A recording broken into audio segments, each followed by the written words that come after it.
हीरा गवाकर कोयले को माथे पर लगाने वालों, अपने आंगन के गुलाब को तोड़कर छोड़कर तुम्हारे हाथ में कांटे के सिवा कभी कुछ नहीं मिलेगा।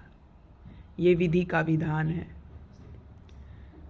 तुम दुनिया को मूर्ख बना सकते हो, समाज की आंखों में धूल झोंक सकते हो, खुद को भी मूर्ख बनाने का पूरा पूरा प्रयास कर सकते हो कि तुमने जो किया वो बहुत शानदार किया, लेकिन तुम्हारी आत्मा, उस आत्मा के अंदर बैठा हुआ भगवान तुम्हें पल पल धिक्कारता है, तुम्हें पल पल मारता है। क्योंकि इंसान कितना भी बड़ा पापी क्यों ना हो जाए, कितना ही नीच स्तर पे क्यों ना चला जाए, मन के अंदर, उसकी आत्मा के अंदर भगवान बैठा रहता है,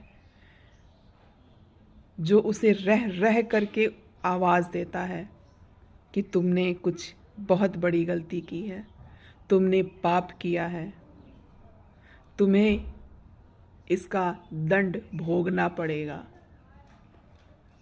आज भले ही तुम थोड़ा सा हंस ले रहे हो, लेकिन तुम्हारी आत्मा मर रही है, अंदर ही अंदर तुम मर रहे हो, क्योंकि तुमने गलत किया है।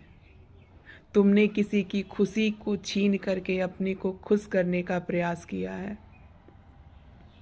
तुम्हारे कारण लोगों के आंखों में आंसू हैं, जो तुम्हारे कंधों पे, तुम्हारे पे डिपेंड थे, तुम पे निर्भर थे, तुम्हारे सहारे जीवन जीने के लिए संकल्पित थे। तुमने उन्हें छोड़ करके, तुमने उस हीरे को छोड़ करके, अपने घर में लगाए हुए गुलाब के पौधे को छोड़ करके दूसरों के आंगन में कांटे की तरह खड़े हो और कहते हो कि तुम खुश हो। कभी नहीं खुश हो सकते। तुम्हारी ये खुशी खुशी नहीं है, छलावा है, दिखावा है।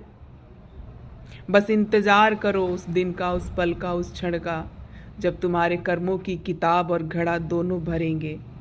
फिर कहाँ जाओगे, किसको दिखाओगे? आंखों में आंसू, दिल में पछतावा, इसके सिवा तुम्हें कुछ मिलने वाला नहीं है। दूसरों की खुशी को छीन करके, दूसरों के अधिकार को छीन करके, दूसरों के लबों की हंसी छीन करके ये जो तुम आज हंसने का दिखावा कर रहे हो, यकीन मानो तुम अपने आप ही छलावा कर रहे हो, तुम अपने आप के साथ छलावा कर रहे हो। आप सभी को प्रणाम, नमस्कार।